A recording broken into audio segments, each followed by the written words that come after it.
Hola y bienvenidos de nuevo a Mi Genera Cine, Cine Hecho en Casa, hoy con un invitado muy especial. Él es Sergio Cabrera. Sergio Cabrera, bienvenido. Muchas gracias, gracias por la invitación. No, a ti, de verdad que es un gusto tener a un director colombiano de tu talla acá en este canal. Eh, Quería preguntarte inicialmente, ¿cómo decides tú ser director?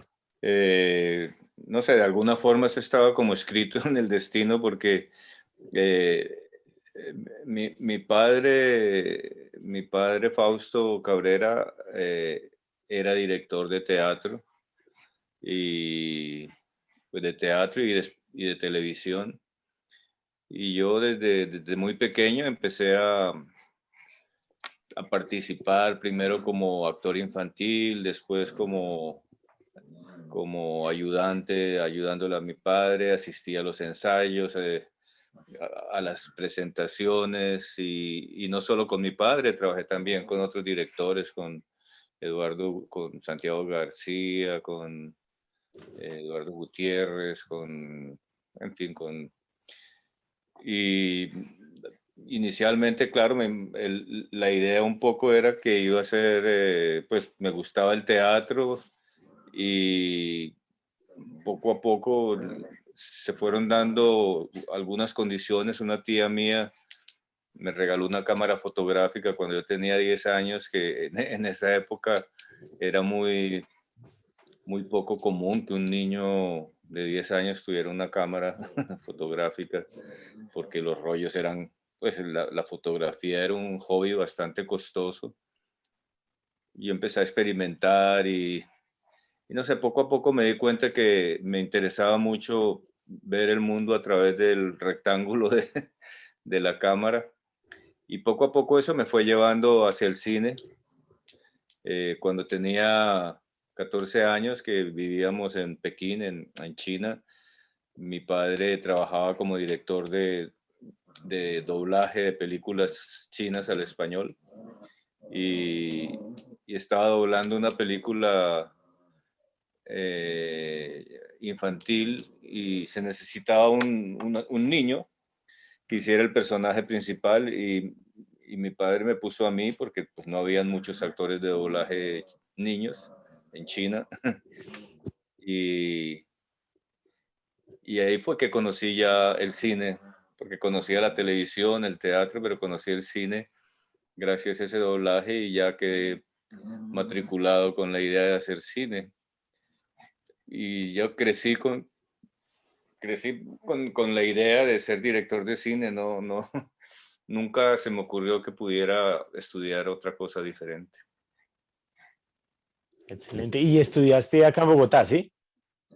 No, yo estudié en Londres, en la London Film School, que ahora se llama London International Film School, y en la Escuela Politécnica en Londres. No terminé, o sea, cuando Cuando empecé a estudiar, casi como que y estaba ya tan preparado de trabajar en teatro, en televisión, de ver a mi padre en eso, que muy pronto tuve deseos de empezar a hacer mis primeros cortos. Hice mi primer cortometraje que pues hice varios cortos mientras estaba estudiando y eso, pero cuando regresé a Colombia hice un primer cortometraje sobre el paso de Alejandro de Humboldt por Colombia. Y pues era un cortometraje donde yo actuaba, hacía la fotografía, escribí el guión, hice la edición, lo dirigí, todo. Y fue un corto que tuvo muchos premios y muy valorado. Y, y por esa época, cuando yo llegué a estudiar cine, como pues conseguir trabajo de director es muy difícil. Era muy difícil y sigue siendo muy difícil. Y entonces empecé a trabajar como director de fotografía de proyectos. Hice la fotografía de mi corto y también hice fotografía en documentales de un director que quiero mucho que se llama Luis Alfredo Sánchez.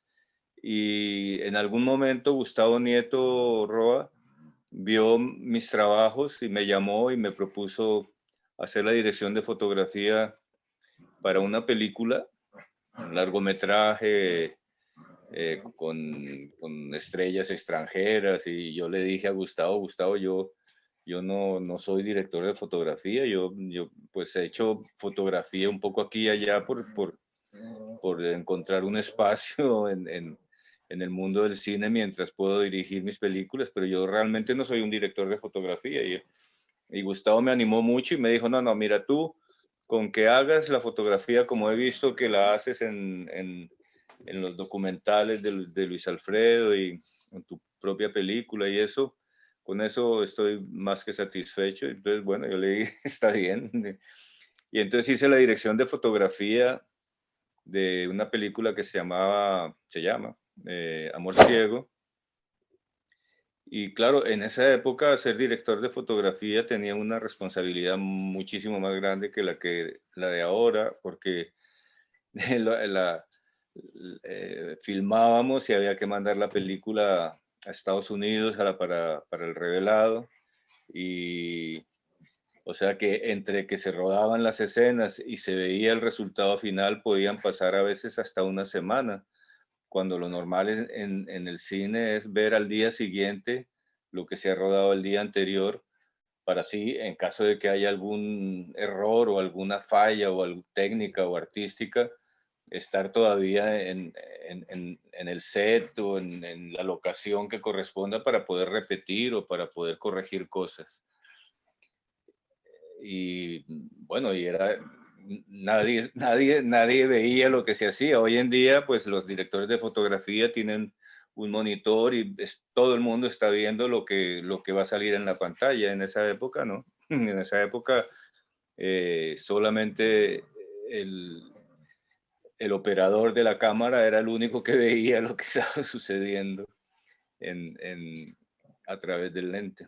La estrategia del caracol, yo creo que la estrategia del caracol es una película importantísima para el cine nacional. Creo que muchas personas la consideran como la mejor película de la historia de Colombia. Y todos los que hemos estudiado algo relacionado con el cine hemos visto la película. Y a mí me gustaría preguntarte, ¿cómo nace la estrategia del caracol? ¿De dónde nace la inspiración? La estrategia del caracol nace de un artículo de un periódico, de una noticia del diario El Tiempo, en la época que yo estaba en Londres estudiando. Yo les pedía a la familia que cuando viajara alguien o eso, me enviaran periódicos, el periódico El Tiempo como para enterarme de lo que pasaba de Colombia, así fuera con retraso. Pero esa era una época que cuando uno estaba fuera de Colombia no se enteraba de nada, porque no había internet ni radio siquiera se podía escuchar de Colombia, o sea que uno estaba muy aislado. Y me mandaban los periódicos pues, para mantenerme así medio informado, y también porque yo estaba buscando historias. En la escuela se hablaba mucho del free cinema inglés, de la nueva ola y también del neorrealismo italiano. Y el neorrealismo italiano trabajaba mucho con la vida cotidiana, con las noticias de prensa, con los personajes de la calle. Y a mí me interesaba mucho el neorrealismo italiano. Entonces un día en un paquete de esos de periódicos me llegó uno donde en la última página había una noticia que decía: desaparece inquilinato en el barrio El Cartucho. Y era la noticia de que los inquilinos de una casa en el barrio del Cartucho eh, habían recibido una orden de desalojo, y cuando el juez llegó a efectuar el desalojo se encontró con que la casa ya no existía, se habían llevado todo. Y entonces yo, inspirado un poco en esa noticia, decidí trabajar a imaginar cómo podría haber sido ese proceso. La noticia decía que en realidad que esa casa era una especie de nido de reducidores, de objetos robados y de malandros. Pero cuando empecé a imaginar la historia, pues le di un giro. Después llegó a ayudarme un compañero que es Ramón Jimeno, periodista, y entonces con Ramón redondeamos un poco más la historia y escribimos el guión, digamos, el guión madre de la estrategia del Caracol. Lo enviamos al concurso nacional de guiones y ganó el primer premio. Y el premio era hacer la película. Yo ya había hecho una película, Técnicas de Duelo, con guión de Humberto Dorado, y me gustaba mucho la forma en como Humberto armaba y dialogaba con los personajes y eso. Entonces, y teníamos muy buena amistad, los tres éramos amigos, entonces le pedí a Humberto que hiciera una revisión del guión que había escrito con Ramón, yo, y Humberto hizo una nueva, digamos, la versión final, la versión que se rodó, que es, digamos, muy creativamente hizo una nueva versión. Por eso los créditos de guión de la estrategia son muy especiales, porque son guión de Humberto Dorado basado en el guión original de Sergio Cabrera y Ramón Jimeno. No es muy frecuente esa mezcla de un guión basado en un guión. Tengo entendido por ahí que existe una anécdota sobre una toma única muy importante en la película en la cual una cámara no estaba grabando. ¿Cómo fue eso? Ah, sí, bueno, cuando se planeó la caída de la fachada, como una toma que no se podía repetir, o sea, para, para la caída de la fachada tocó construir una fachada, porque era una época que no existían los efectos digitales que hoy en día sería relativamente fácil hacer una escena como la caída de la fachada toda en digital o mezclando imagen real con digital. O sea, hay mil formas de hacer eso que en ese momento solo se podía hacer, por lo menos en Colombia, eh, construyendo una falsa fachada que era bastante costoso y complejo y tomaba mucho tiempo. O sea, duraron como un mes preparando todo el terreno para la caída de la fachada y por esa razón cuando, cuando ya llegó el momento de hacer la escena de la caída de la fachada, que al fondo se ve el letrero que han dejado los inquilinos y eso, era todo un plan muy complejo, entonces tenía muchas cámaras, tenía 6 cámaras. Digamos, en el mundo del cine, en lo normal es rodar con una sola cámara. Ahora en tiempos modernos a veces uno tiene 2 cámaras, pero para escenas complejas y difíciles de repetir y uno pues busca más y entonces yo tenía 6 cámaras, pero la cámara principal, la cámara que tenía el mejor plano, eh, que estaba colocado al frente de la fachada, no, cuando la fachada empezó a caer, hizo un ruido muy fuerte, ¿no? Y el operador de la cámara se descontroló un poco y tenía que hundir el botón de la cámara no lo hundió hasta el fondo, entonces la cámara no rodó.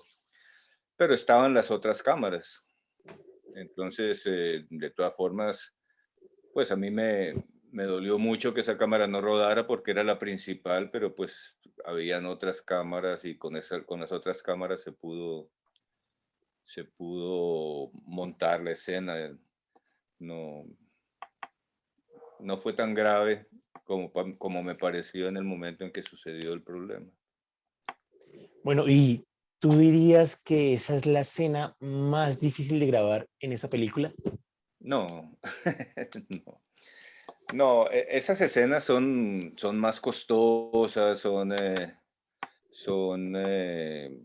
digamos, son escenas que requieren preparación, pero para un director no tienen mayor problema. O sea, es casi un- son soluciones técnicas que realmente lo difícil en el cine, bueno, primero que nada es imaginar, ser capaz de imaginar la película que se está rodando. Uno no puede cambiar de imaginación todos los días, tiene que tener un plan. Así como un pintor pinta un cuadro, tiene que tener algo en la cabeza, puede tener un paisaje al frente o imaginárselo, pero hay que tener algo.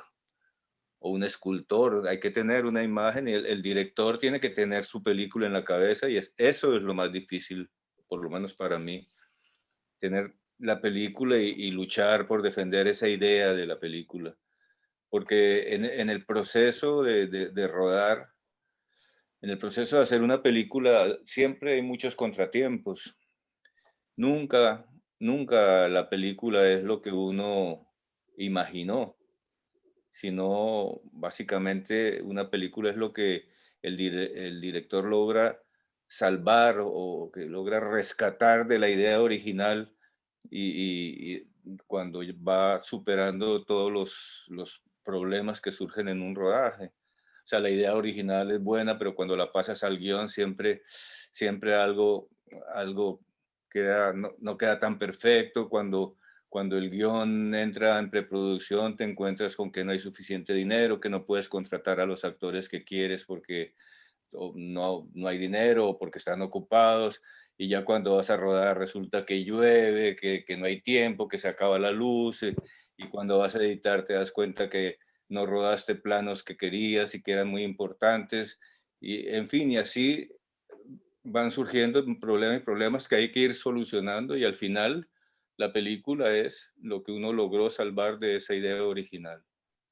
Y por eso es tan importante y por eso es que, digamos, los directores a veces tienen fama de ser mal geniados porque están tratando de salvar la película para que quede como él piensa que debe quedar. ¿Y cuál consideras tú que fue la escena más difícil de la estrategia del caracol? No, probablemente las escenas más complicadas son las escenas corales. La estrategia del caracol es una película muy coral, con muchos personajes. Y cuando hay muchos personajes, el director tiene que buscar la forma de que estén presentes y de que que mantengan su personalidad. Y digamos, esa parte para mí era muy complicada porque pues había escenas en que había 20 actores y tenía que coordinarlos a todos para que se sintiera ese espíritu de la película.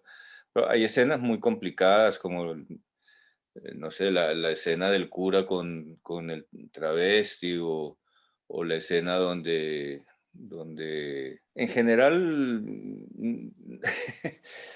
para mí no hay escenas más difíciles.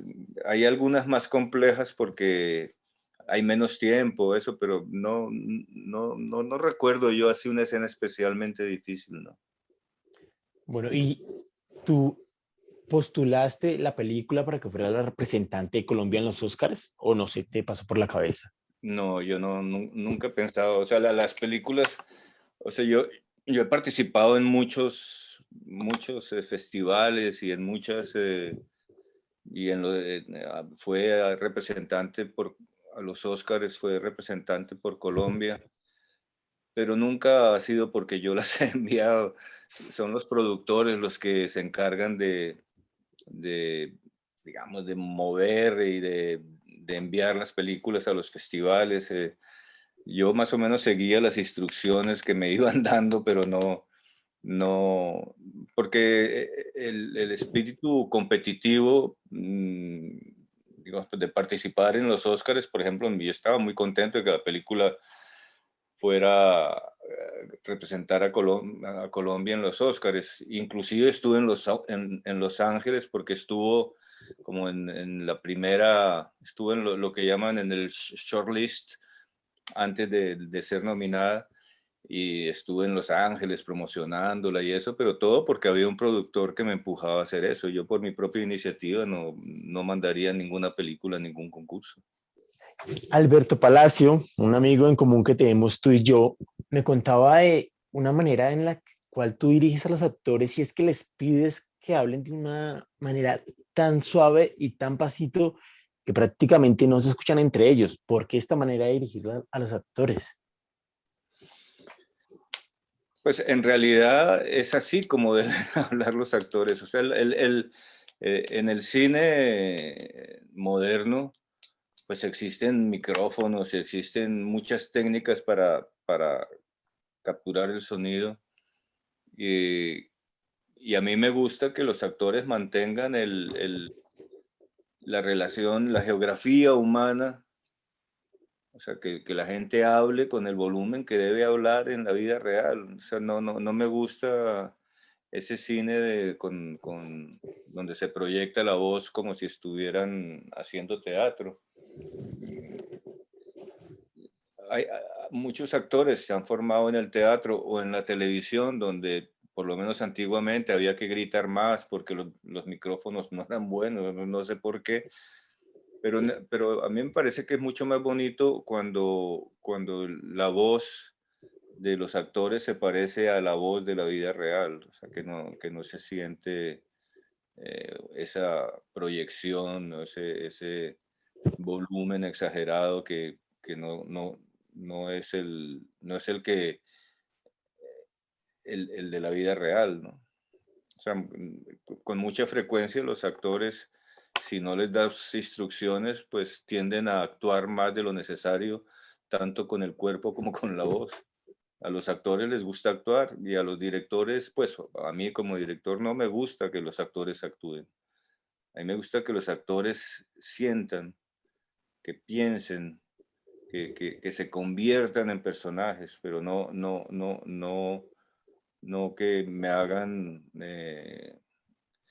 no que me muestren su habilidad con la voz o con el cuerpo, ¿no? Durante toda tu carrera, ¿cuál ha sido la anécdota que más recuerdas? Con la estrategia del caracol hubo una anécdota simpática porque el maestro de obras que estaba construyendo la fachada, pues empezó, era un equipo pequeño de el maestro y 3 albañiles, o no sé, tenían que construir esa fachada. Y pues claro, habíamos tomado fotos de la casa original que quedaba en la Candelaria. Y teníamos unas fotos así grandes y en 2 ocasiones fui a revisar el, eh, el- la fachada falsa y yo miraba la foto y le decía: "No, maestro, mire, tiene que quedar igual a la foto, vea, acá esto está resquebrajado, la ventana está un poco torcida, ves que se vea como más viejo". Y él dice: "Pero ¿cómo se va a ver viejo si está nuevo?". Yo le digo: "Exactamente, está nuevo, pero yo quiero que se vea viejo, así como está en la foto". Y entonces me decía que sí, y, no sé, a los 15 días volví una segunda vez y pues estaba mejor. Yo le dije: "No, maestro, pero tiene que ser, mira, le doy esta foto y usted copia exactamente que queden todos los resquebrajados, todos los defectos, todos los huecos, todo. Yo la quiero igualita a la foto". Me dijo: "Ah, bueno, está bien". Y cuando llegamos a rodar, no sé, 15 o 20 días después llegamos a rodar y ya la fachada estaba bien. Me preguntó: "¿Está bien?". Y yo: "Sí, está bien, ahora sí". Y entonces me fui a hablar con el director de arte y el jefe de los explosivos y de la gente que participaba en la acción de la caída de la fachada. Pues era una fachada que estaba ligeramente inclinada y que con un una serie de cosas, pues caía automáticamente. Y él escuchó que estábamos hablando de tumbar la fachada y de pronto se me acerca y me dice: "¿Pero por qué? ¿Por qué me va a tumbar la fachada si le quedó igualita a la de la foto? ¿Eso no era lo que usted quería?". Y entonces ahí me di cuenta que nadie le había dicho a él que estaba construyendo una fachada para que se para tumbarla. estaba todo frustrado porque íbamos a tumbarla y estaba pensando que era que la había hecho mal. Esas cosas son muy graciosas cuando le suceden a uno. ¿Cómo has visto tú la manera o cómo ha cambiado el cine, la manera de hacer cine en Colombia en los últimos 30 años?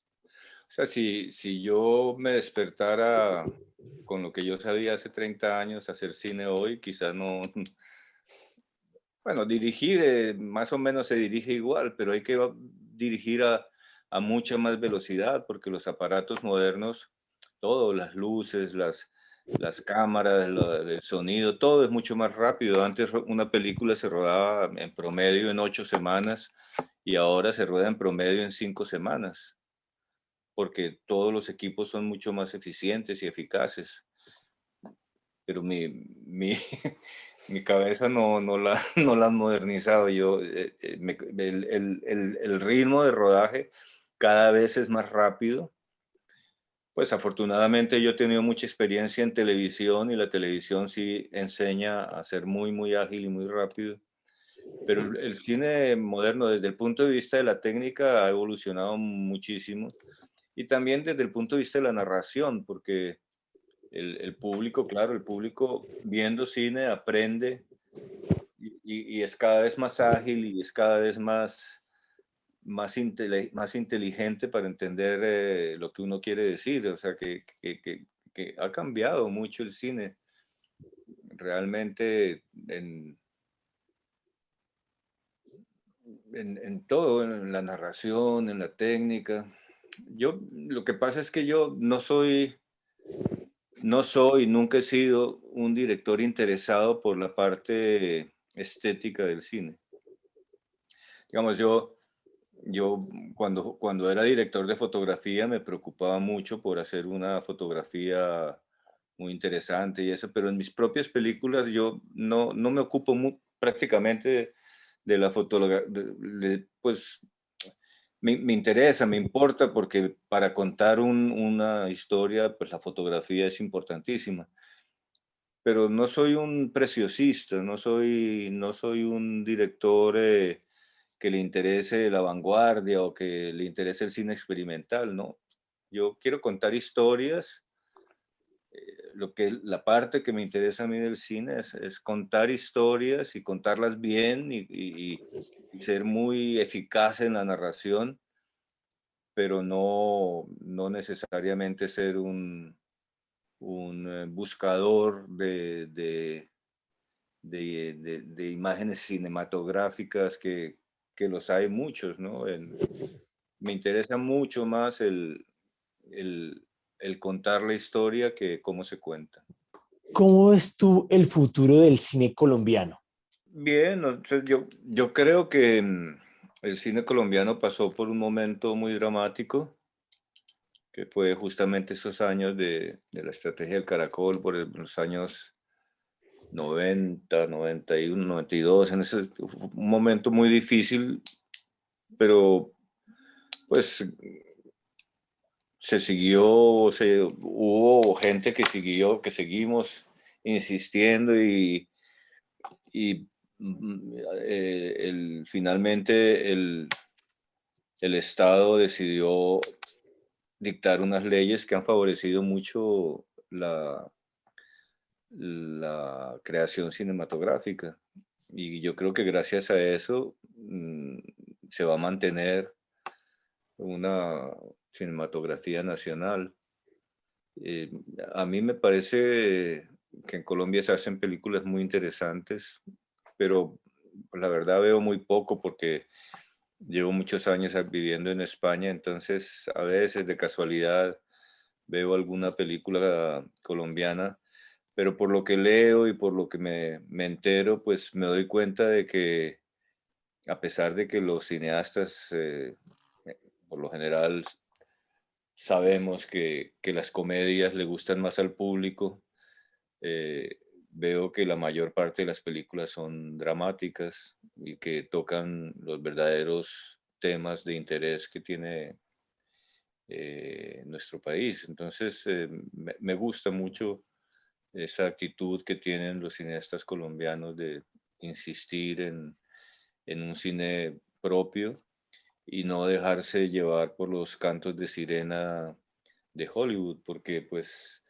es muy fácil empezar a hacer cine para darle gusto a las plataformas o para darle gusto a Hollywood, pero pues es importante mantener como una idea propia y una idea clara de hacer un cine que sea nuestro, que sea para nuestro público, porque es la única forma en que nuestro cine puede gustarle a otros públicos. O sea, yo creo que para que una película pueda ser internacional, primero debe ser nacional. ¿Cómo crees tú que podemos hacer que las personas vayan a ver más cine colombiano? Pues se podría, si hubiera dinero, pues haciendo promoción, haciendo publicidad y eso, pues la gente iría más. Y si hay dinero para hacer las películas mejor, pues, o sea, principalmente tiene que haber una mezcla entre hacer un cine que le interese a nuestro público, que es algo que poco a poco irá perfeccionándose. Pero aparte de eso, se necesita dinero para hacer promoción y publicidad porque competir con las películas de los estudios norteamericanos es muy difícil. Son películas muy costosas que invierten muchísimo dinero tanto en producción como en publicidad.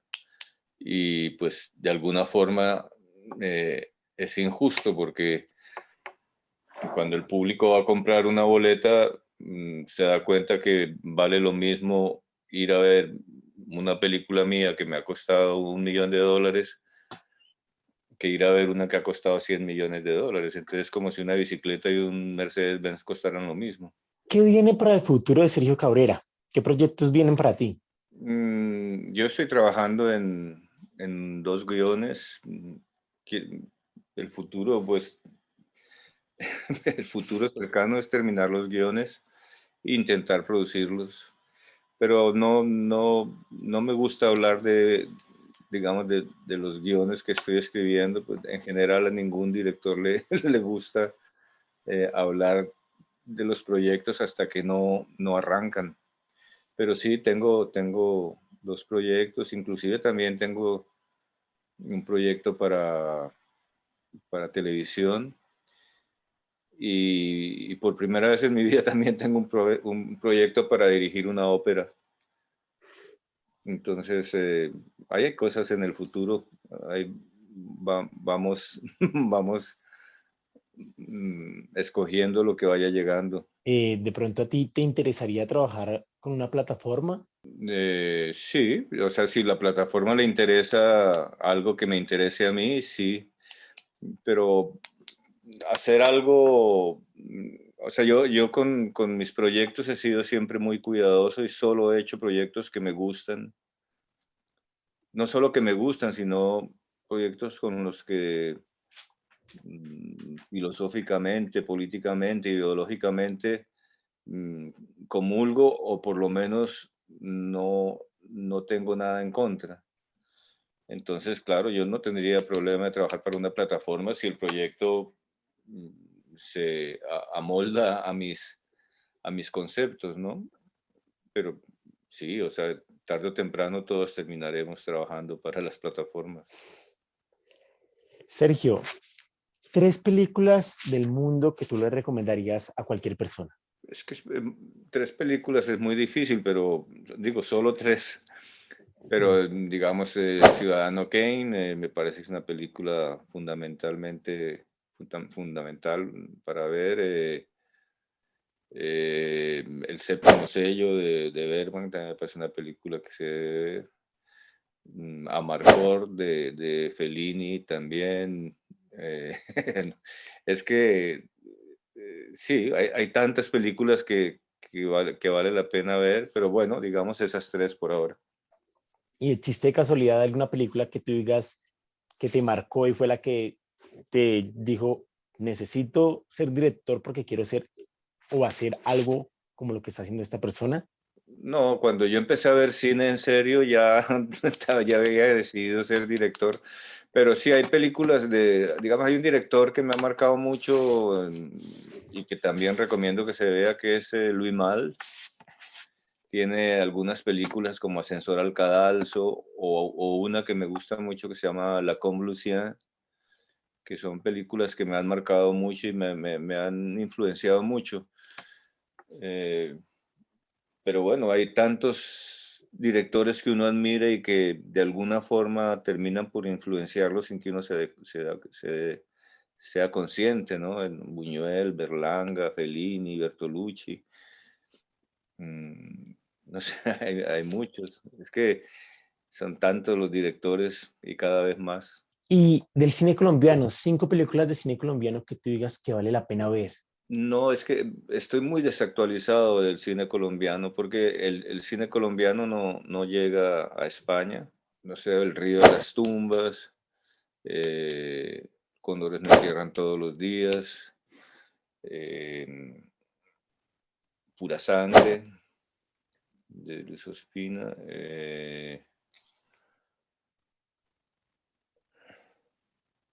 Tiempo de morir, de Jorge Litriano,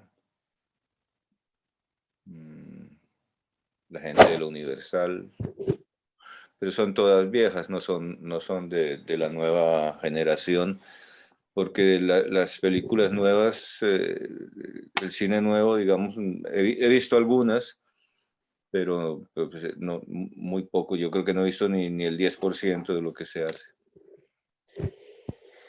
Tú como director, ¿qué le recomendarías a los nuevos realizadores? Pues yo siempre he considerado que lo más importante en cuanto a la preparación de un director es amoblar la cabeza, o sea, tener la cabeza llena de personajes, de ideas, de situaciones, en fin, de vida. Y por eso yo recomiendo mucho a los directores que lean, porque con frecuencia los directores ven mucho cine, pero cuando uno ve una película, ya la película fue dirigida. En cambio, cuando uno lee una novela o una obra de teatro, está de alguna forma dirigiendo a, a- a los personajes. Cuando uno lee una novela, uno tiene que inventarse, ponerle rostro a los personajes, vestuario, escenografía, y ese ejercicio creativo es muy, muy importante para, para el futuro. Ver cine también, desde luego, pero lo más importante y el consejo más importante que yo le daría a un futuro director es que lea, que vea mucho cine y que ruede. Hoy en día se puede rodar hasta con un teléfono, entonces que ruede, porque la única forma de verdad de aprender el cine es contando cosas, contando historias, y pues con un móvil puede uno hacer un cortometraje, aunque no sea perfecto, pero ese ejercicio de narrar y de escoger un tono y escoger un tema y defender una idea es fundamental para el futuro. Bueno, Sergio, muchísimas gracias por haberme concedido esta entrevista. Espero que siga habiendo triunfos en tu carrera y que nos podamos ver en el camino. Gracias a ti.